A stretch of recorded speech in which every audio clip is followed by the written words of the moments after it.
Hi అండి అందరికీ. ఈరోజు నేను అంగన్వాడీలో ఇస్తారు కదా బాలామృతం పిండి, దాంతో బిస్కెట్స్ అయితే తయారు చేశాను.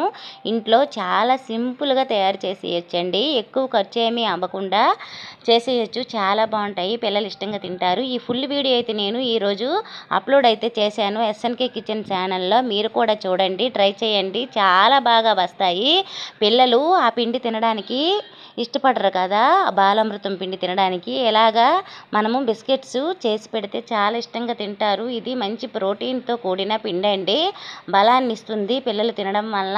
అందుకే మనం ఇలా చేసి పెడితే చాలా బాగుంటుంది. వాళ్ళకి ఈవినింగు స్కూల్కి వెళ్ళి వస్తారు కదా, అలాంటప్పుడు ఇలా బిస్కెట్ చేసి మనము స్టోర్ చేసుకొని వాళ్ళకి పెడితే చాలా ఇష్టంగా తినేస్తారు. మీరు కూడా ట్రై చేయండి. Okay friends, thank you for watching. Bye bye.